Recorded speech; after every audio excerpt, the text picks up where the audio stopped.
O que é e como funciona o Bitcoin? Porque o Bitcoin é a moeda do futuro. Olá, tudo bem? Hoje a gente vai falar sobre o Bitcoin. Se você fizer uma pesquisa rápida no Google Trends sobre a palavra Bitcoin, observará cada vez mais o aumento pela busca por essa palavra. Se você está preocupado em não entender esse assunto, nos próximos anos, muito provavelmente, será forçado a aprender. Nesse momento, você tem duas opções: adiar esse conhecimento ou seguir em frente, aprendendo conosco. Mesmo que você esteja ouvindo essa palavra pela primeira vez, ao final desse conteúdo, você saberá sobre o Bitcoin e como funciona essa moeda mais do que 99% da população. Antes de começar a falar sobre o Bitcoin, precisamos falar sobre dinheiro. O que é exatamente o dinheiro? Na sua essência, o dinheiro representa valor. Se eu fizer algum trabalho para você, você me dá dinheiro em troca do valor que eu lhe dei. Eu posso então usar esse dinheiro para obter algo de valor de outra pessoa no futuro. Ao longo da nossa história, o valor assumiu muitas formas. As pessoas usaram muitos materiais diferentes para representar o dinheiro. Por exemplo, sal, trigo, conchas e, é claro, o ouro.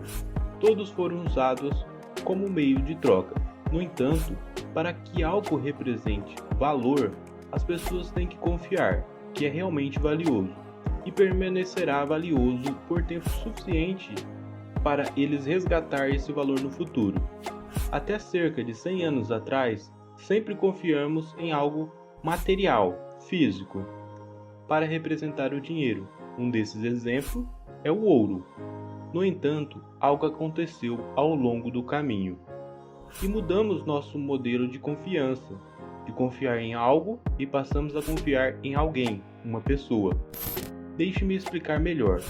Com o tempo, as pessoas acharam muito pesado para andar ao redor do mundo carregando barras de ouro ou outras formas de dinheiro. Então o papel, que é o dinheiro, foi inventado. Como isso aconteceu? Um banco ou o governo se oferecia para tomar posse da sua barra de ouro, digamos que no valor de $1.000 ou R$ 1.000, como você preferir. E em troca, o banco lhe daria um certificado de recibo que chamamos de conta, totalizando o valor entregue. Não apenas esse pedaço de papel era muito mais fácil de transportar, como passou a ser mais fácil a troca. Se você quisesse comprar um café com uma barra de ouro, seria difícil cortar essa barra de ouro em pedaços. Com a representação de sua barra de ouro em papel, torna-se mais fácil as trocas.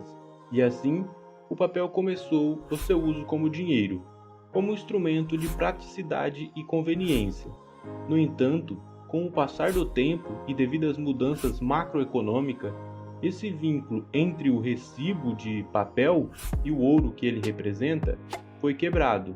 Houve um momento em que ocorreu a desvinculação entre a quantidade de papel emitida e a barra de ouro. O próprio governo seria o responsável pelo valor desse dinheiro em papel. Então as pessoas continuaram a acreditar nesse papel emitido pelo governo, de acordo com a sua conveniência e baseado em nada fisicamente.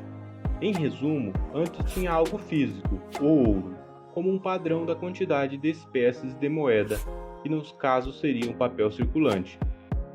E aí foi substituído o ouro como padrão monetário por um político que faria o possível e impossível para permanecer no cargo. O governo ou o Banco Central pode imprimir o quanto quiser, sempre que necessário, e inflar a oferta de dinheiro no mercado. O problema com a impressão de dinheiro é que, o aumento de mais cédula de dinheiro no mercado, o valor do dinheiro cai, então seu próprio dinheiro vale menos. Um exemplo disso é quando você vê o preço subindo ao longo dos anos. Não é necessariamente que os preços estão subindo.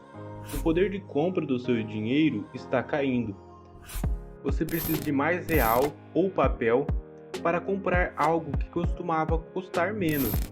Um exemplo clássico foi meu Fiat Uno, que paguei à época, em 2016, R$ 12.000. Em 2023, vendi ele por R$ 23.000. com todo o desgaste do veículo em virtude da desvalorização anual, ele deveria valer menos do que foi pago inicialmente. Aí você deve estar achando que lucrei 11 mil. Claro que não.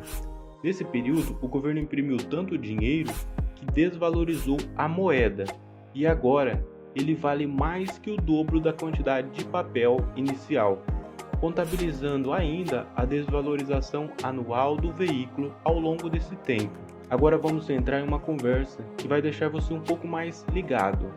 A emissão dessas moedas precisa de um processo burocrático para garantir a segurança desse papel moeda, que requer um tempo, uma previsão, um custo. Com o real digital, Drex, a emissão de moeda pode se dar com um simples clique, da noite para o dia, sem nenhum custo.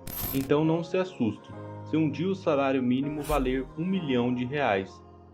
Maldito é o homem que confia nos homens. Jeremias, capítulo 17.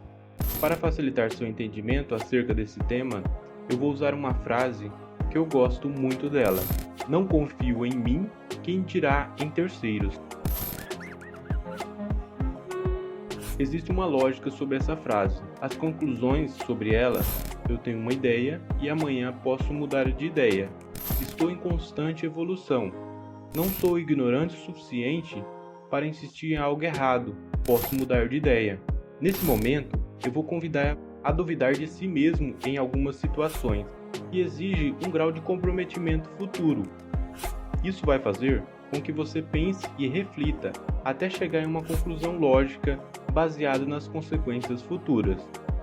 E que lá na frente, mesmo não escolhendo a melhor opção, você vai ser plenamente capaz de discernir que, de acordo com as condições disponíveis naquele momento, você fez a escolha melhor dentro das condições disponíveis.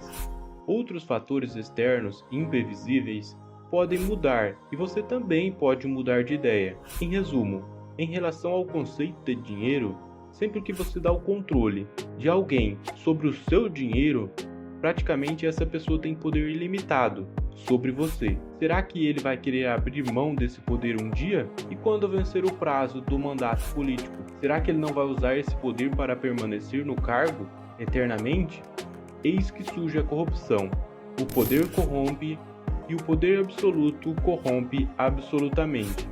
Um exemplo extremo é a Venezuela, onde o governo imprimiu tanto dinheiro que o papel moeda, antes da impressão absurda de dinheiro, vale menos que o papel higiênico. Outro ponto que não podemos deixar de falar: será que é possível existir oposição política em um país ou governo que controla todo o dinheiro, inclusive o seu? Cuidado, ele pode congelar sua conta. Eis que para todo mal existe um bem maior. Em 2008, criando uma alternativa ao sistema monetário atual, um documento foi publicado online por um cara que seu pseudonome chama-se Satoshi Nakamoto. Sugeriu uma maneira de criar um sistema de moeda descentralizada, que chamamos hoje de Bitcoin. Esse sistema propôs criar o dinheiro digital, que resolve sem a necessidade de uma autoridade central, que seria o governo, e também que não inviabilizasse a possibilidade de inflação em virtude da impossibilidade de aumentar a quantidade de espécies circulante. Preciso fazer uma comparação aqui com você para você entender a lógica de outro ponto de vista que merece destaque nessa discussão: Bitcoin e bancos. Como a maioria do dinheiro hoje já é digital, o banco gerencia saldos, transações, empréstimos, juros e toda a tralhada de operações. Um exemplo claro é a Venezuela. Os 7,8 bilhões emprestados com taxa de juros de 1,2 ao ano, o que é equivalente a 0,1% ao mês, e que mesmo assim não foi honrado, alguém tem que pagar essa conta. Claro, nós, né? E tanto outros acordos extremos vantajosos aos amigos do rei que não temos o acesso. Por outro lado, o Bitcoin é uma moeda transparente, que não é possível inflar a quantidade de moeda, muito menos fazer negócios obscuros, porque é possível ver todas as transações da rede. No banco não é possível ver o registro de transações entre pessoas, mas no Bitcoin é possível ver em tempo real todas as transações. Em resumo, o Bitcoin é totalmente transparente. consegue saber o que foi enviado e a carteira de onde partiu e aonde chegou.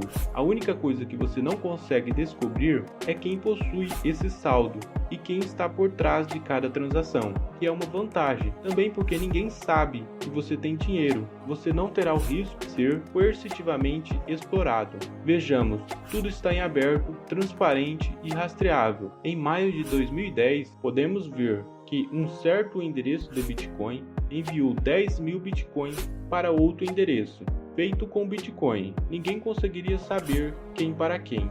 Todavia, essa transação foi compartilhada, porque nascia a primeira compra onde a moeda era o Bitcoin. Mas se não fosse compartilhada em redes sociais, não saberíamos. Foi a compra de 2 pizzas por um cara chamado Laszlo no valor de 10.000 Bitcoins, que hoje essas pizzas correspondem em torno de 400 milhões de dólares. 2 pizzas. Vou fazer uma ressalva aqui. Nesse período, na minha cidade, a pizza custava em torno de 8 a 10 reais. E você lê em jornais isso.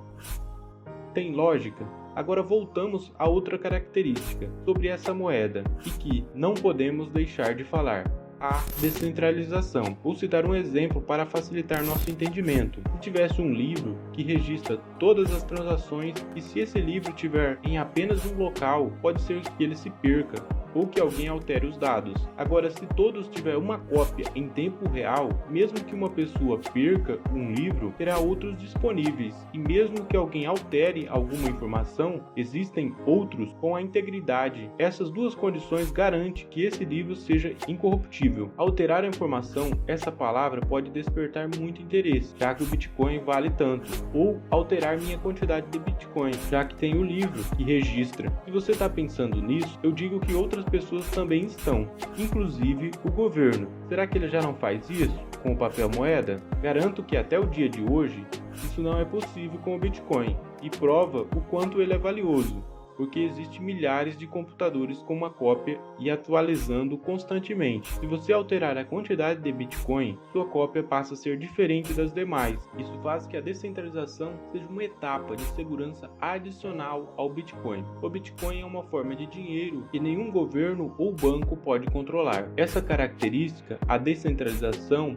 o sucesso dela pode ser compreendido com o seguinte exemplo. Antes não havia disponível na internet, para nós meros mortais, toda essa informação veiculada em massa, era veiculada apenas em jornais e televisão. Hoje, com a descentralização, a informação ocorre em tempo real e todos temos o acesso, e torna muito difícil manipular ou distorcer ou até mesmo omitir. Em resumo, todos esses sistemas juntos apresentam seguranças superiores às moedas emitidas por governos e bancos. Inclusive, ambos podem decidir congelar sua conta ou confiscar suas participações, mas não se preocupem, eles só irão fazer isso em último caso. É mais eficiente e atraente aumentar a quantidade de moeda circulante ou imposto do que coagir pessoas. O Bitcoin também corta muitos intermediários do processo de transferência de dinheiro. Por exemplo, a transferência entre pessoas diretamente, sem intermediário, pode evitar o pagamento de taxas, seja ao banco, seja ao governo. No entanto, há um caminho longo para a aceitação pela maioria do público. Se você considera o desenvolvimento desse conteúdo importante e quer contribuir ou incentivar o canal, aceitamos doação. Link na descrição. E como sempre, muito obrigado por assistir.